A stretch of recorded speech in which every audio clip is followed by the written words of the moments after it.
हाँ जी, तो एक और मंगल, एक और दंगल, बहुत सारी इंटरेस्टिंग अपडेट्स आपके लिए लेके आ गया हूं। आज स्टार्ट करते हैं जियो के 5G से।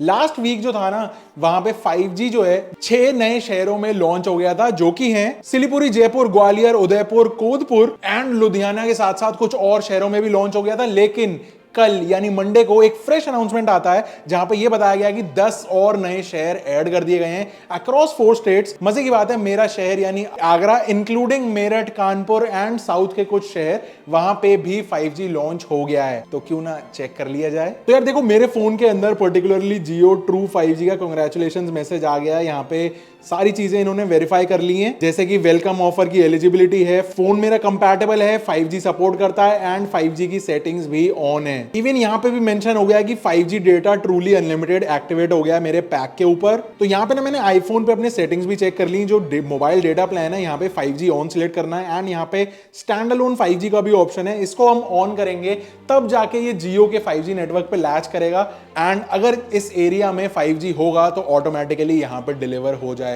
अब सिर्फ स्पीड चेक करनी बाकी है। तो यार अब मैं ना यहाँ पे स्पीड टेस्ट कर रहा हूं एंड लेट्स सी क्या होता है। भाई अभी भी 4G चल रहा है, कहने का मतलब 5G शहर में आ गया है, लेकिन इस पर्टिकुलरली जिस एरिया में मैं हूं यहां पे शायद 5G ना हो। एंड ये one of the poshest area है, कमर्शियल एरिया है आगरा का, जहां पे मैं इस टाइम पे हूं अपने स्टूडियो में। सो ये नहीं कह सकते कि भाई कौन कौन से एरियाज में कब लॉन्च होगा।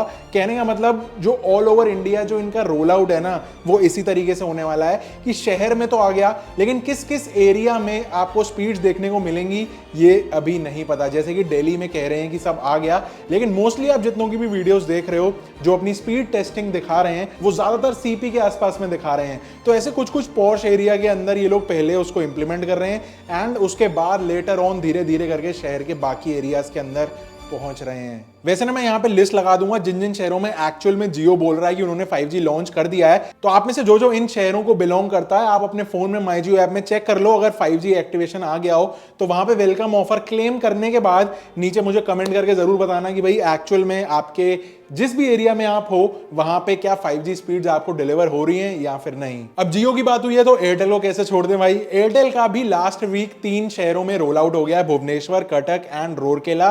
तो बेसिकली इनके जो पोर्टफोलियो में ना अब 27 सिटीज हो गई हैं जहां पे एयरटेल का 5G प्लस ये लोग बोल रहे हैं कि लॉन्च हो गया है।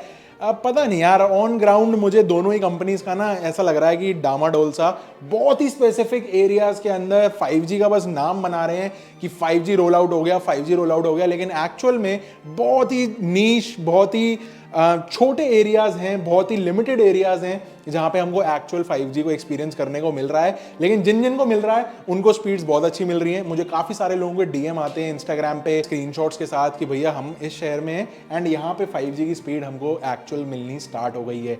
अगर आपको भी मिल रही हो तो आप इंस्टाग्राम पे जरूर मुझे डीएम कर सकते हो। तो देखो, जियो की बात हो गई, एयरटेल की बात हो गई, अब बात करते हैं वी की। वी का ना इस वीक बड़ा ही एक इंटरेस्टिंग इंसिडेंट हुआ 5G को लेके। बेसिकली ट्विटर पे एक यूजर ने वी को मेंशन करके ट्वीट करा कि क्या अपडेट है भाई 5G को लेके, आप लोगों का कब आ रहा है। तो यहां पे वी की तरफ से एक रिप्लाई आता है कि इस टाइम पे सिर्फ दिल्ली के अंदर 5G यहां पे है। तो भाई ये अपने आप में एक चौंकाने वाली बात थी, क्योंकि वी की ऑफिशियल सोर्सेज से या फिर कहीं पे भी मीडिया में ये चीज आउट नहीं हुई कि वी का एक्चुअल 5G रोल आउट हो रहा है, कब हो रहा है, कितने टाइम बाद हो रहा है। बस इतना सा है कि भाई अभी कैश क्रंच चल रहा है, जब सॉल्व होगा उसके बाद ये लोग 5G एक्सपेंशन में काम करेंगे। लेकिन ये ट्वीट काफी सरप्राइज की तरह आया कि वी के ऑफिशियल हैंडल ने ये रिप्लाई करा कि भैया हमारा 5G सिर्फ अभी दिल्ली में है, तो अगर आप दिल्ली में हो तो आप एक्सपीरियंस कर पाओगे, नहीं तो नहीं। लेकिन एक कहानी में ट्विस्ट बताऊं, ये ट्वीट हो गया है अब डिलीट एंड सीन ऐसा है कि ऐसा लग रहा है शायद वी साइलेंट वे में अपना दिल्ली के अंदर ने है ना 5G को टेस्टिंग कर रहा हो। क्या पता बीटा टेस्टिंग चल रही हो एंड वी इसको अभी पब्लिक नहीं करना चाह रहा हो। जब अच्छी तरीके से उनका पूरा ग्रिप बन जाएगा तब शायद मीडिया में आउट करें, पता नहीं क्या होगा। आपको क्या लगता है कि कैश क्रंच जो इसके ऊपर चल रहा है वी के ऊपर, क्या वो सॉल्व होने से पहले ये लोग 5G को एक्चुअल रोल आउट कर पाएंगे या फिर नहीं। वैसे वी को लेके काफी इंटरेस्टिंग अपडेट बताता हूं। मैंने पॉडकास्ट के लिए इनको रीच आउट किया था वी को कि भाई क्या वी के ऑफिशियल्स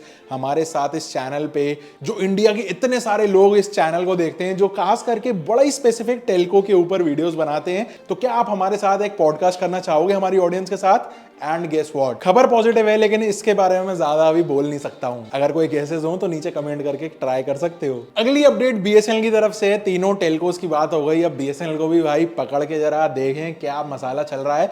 तो सीन ऐसा है कि एक बहुत अच्छी खुशखबरी आने वाली थी कि भैया बीएसएनएल का 4G एक आध 2 महीने के अंदर रोल आउट हो जाएगा पैन इंडिया, लेकिन अब जो है ये वाली न्यूज़ हो गई है एक सैड न्यूज़, क्योंकि ये कन्वर्ट हो गया है, बेसिकली पुश हो गया है 2023 के सेकेंड हाफ में। तो मतलब एटलीस्ट 6 महीने का ये जो प्रोसीजर है 4G का बीएसएनएल का, ये और ज्यादा पुश हो गया है। 4G ही अब जब 6 महीने बाद आएगा तो 5G अब 2024 ही समझो, उससे पहले नहीं आ सकता। अब ये जो डेवलपमेंट आई है ना, ये काफी चौंकाने वाली है, क्योंकि यहाँ पे बीएसएनएल का ऑलरेडी जो है ट्रायल्स कंप्लीट हो चुके थे। ये लोग तेजस नेटवर्क्स के प्रोवाइडेड वाले 4G इंफ्रास्ट्रक्चर को यूज करने वाले हैं, एंड बीएसएनएल ने वो टीसीएस के साथ ऑलरेडी एक डील कंप्लीट करना था, बस इनको एक कमर्शियल डील रह गई थी, बाकी सब बैकग्राउंड में सारा काम हो चुका था। सीन बीएसएनएल का काफी सिंपल सा है, जो प्रोडक्ट्स बनाए हैं यहाँ पे 4G 5G इंफ्रास्ट्रक्चर के, वो तेजस नेटवर्क्स ने बनाए हैं, जो नेटवर्क है वो बीएसएनएल का है, एंड टीसीएस जो है वो यहाँ पे इंटीग्रेटर का काम करेगी,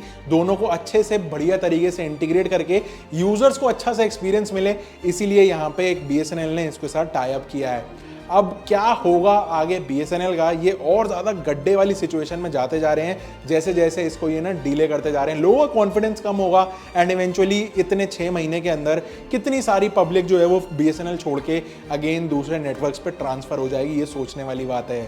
अगली अपडेट अगेन वी के 5G के सराउंडिंग में है। बेसिकली यहाँ पे क्या सीन होता है ना, गवर्नमेंट जब स्पेक्ट्रम अलॉट करती है इन कंपनीज को, तो गवर्नमेंट के कुछ रूल्स होते हैं जो तीनों कंपनीज जो 5G में मतलब पार्टिसिपेट कर रहे हैं उनको फॉलो करने पड़ेंगे।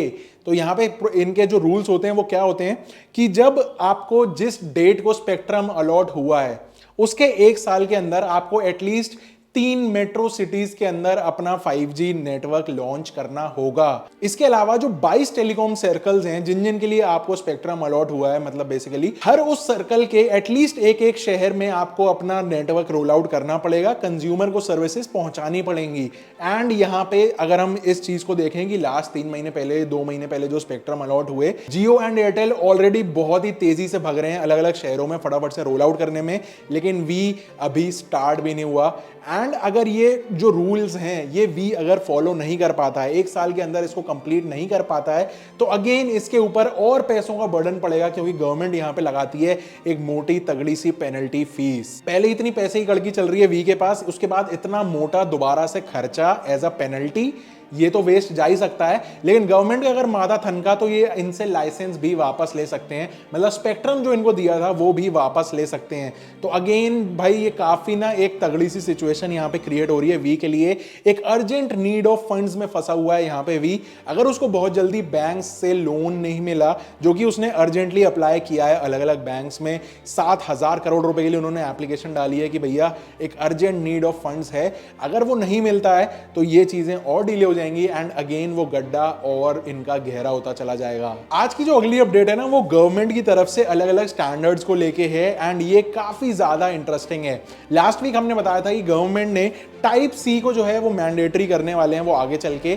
आज जो अपडेट आया है वो ये कि गवर्नमेंट ने 1 नहीं 2 नहीं बल्कि 3 अलग अलग स्टैंडर्ड्स सेट कर रहे हैं ये लोग, बेसिकली आगे आने वाले हमारे इलेक्ट्रॉनिक्स मार्केट के अंदर आप कह सकते हो, जिसमें से पहला तो टाइप सी वाला हो गया जो मैंने आपको बताया था मोबाइल्स एंड वेरेबल्स की कैटेगरी में। दूसरे स्टैंडर्ड की बात करें तो यहाँ पे टीवीज के लिए यहाँ पे एक इन्होंने नया स्टैंडर्ड निकाला है, जिसमें बेसिकली इंडिया में आने वाले बिकने वाले जितने भी टीवीज होंगे ना उनके अंदर एक इंटरनल सैटेलाइट ट्यूनर होना चाहिए, जो कि एक set of standard set of specification से पास होके जाएगा।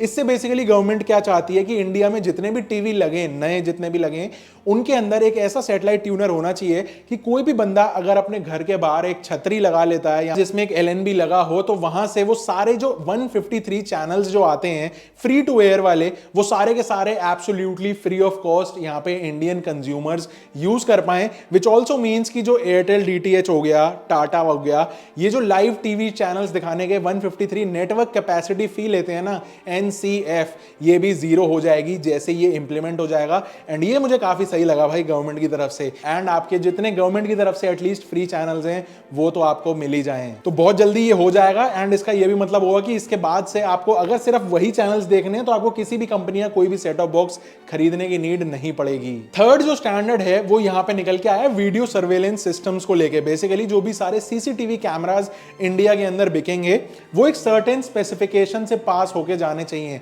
बेसिकली गवर्नमेंट एक ना काइंड ऑफ स्टैंडर्ड बना देगी कि 1.3 मेगापिक्सल से नीचे का कोई कैमरा नहीं चलेगा, वीजीए क्वालिटी वाले कोई कैमरा नहीं चलेंगे, हल्की क्वालिटी वाले, जिससे कि वीडियो सर्वेलेंस सिस्टम जो यूज कर रहा है, बंदा खरीद रहा है, पैसे दे रहा है, एटलीस्ट उसको एक मिनिमम क्वालिटी स्टैंडर्ड की प्रोडक्ट मिले एंड जो वीडियो सर्वेलेंस का काम है वो एक्चुअल में फुलफिल हो पाए। इसके अलावा वीडियो सर्वेलेंस सिस्टम के अंदर इन्होंने बताया कि जो अंदर ओएस होता है, जो पूरा इंटरफेस होता है, सिस्टम रिक्वायरमेंट्स होती हैं या फिर इंस्टॉलेशन की जो पूरी गाइड होती है, ये सब इन सारी कंपनीज को देना पड़ेगा। जैसे सीपी प्लस है, एचके विजन है, इन सारी कंपनीज को बेसिकली ये सेट ऑफ स्टैंडर्ड्स पास कराने पड़ेंगे गवर्नमेंट से कि भैया हम ये क्वालिटी एटलीस्ट प्रोवाइड करेंगे किसी भी कंज्यूमर को इंडिया में बेचने से पहले। ये वाला जो अपडेट था ना, ये मुझे काफी बढ़िया लगा कि एटलीस्ट गवर्नमेंट इस कैटेगरी में भी, इस वर्टिकल में भी काम कर रही है कि जितने भी इलेक्ट्रॉनिक्स आ रहे हैं अलग अलग कैटेगरीज के अंदर, उनको भी एक सेट ऑफ स्टैंडर्ड्स मिल रहा है। मेरे हिसाब से कंज्यूमर्स के लिए बहुत अच्छी चीज है ये। आज की जो फाइनल अपडेट है वो टेलको से रिलेटेड नहीं है, इंटरनेट से रिलेटेड नहीं है, एक ऐसी ऐप को लेके है जो आप और मैं बल्कि सारी दुनिया यूज कर रही है, वो है व्हाट्सएप। व्हाट्सएप की तरफ से ना एक बड़ा कमाल का अपडेट आने वाला है बहुत जल्दी, जिसमें ये बताया जा रहा है कि अभी तक हम क्या करते थे, व्हाट्सएप को कनेक्ट करते थे गूगल ड्राइव से अपने बैकअप्स के लिए, जिससे कि हम उसको बाद में रिकवर करना चाहें या अपना फोन चेंज करें तो वहां से कनेक्ट करके फटाफट से सारी चीजें सीमलेसली हो जाएं। लेकिन व्हाट्सएप अब जो अगला अपडेट दे रहा है ना, उसमें इसको और ज्यादा आसान कर दे रहा है। बेसिकली सिंपल सा क्यूआर कोड सिस्टम यहाँ पे व्हाट्सएप निकाल रहा है। पुराने डिवाइस पे क्यूआर कोड आ जाएगा, नए डिवाइस पे आप बस स्कैन करो, सारा का सारा चैट हिस्ट्री जो होगा पुराना आपका, वो सारा चुटकियों में जो इधर से उधर पहुंच जाएगा।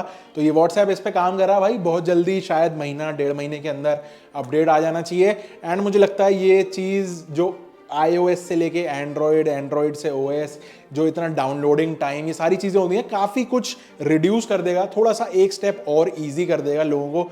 भाई फंसा के रख दिया है सारे सोशल मीडिया ने, चाहे रील्स हो, चाहे शॉर्ट्स हो, चाहे व्हाट्सएप हो, सब ने अपनी अपनी चीज़ों के अंदर उलझा के रख दिया है। सारा यहाँ पे अटैक करते हैं। मैंने इसके ऊपर एक काफ़ी डिटेल वीडियो बनाया था, चाहो तो जाके जरूर देखना, काफ़ी मज़ा आएगा। यही कुछ था आज के इस एपिसोड में। पसंद आई हो वीडियो तो लाइक कर देना, सब्सक्राइब कर देना चैनल को, and I will see you in the next one. Till then stay safe, stay sarcastic, see या।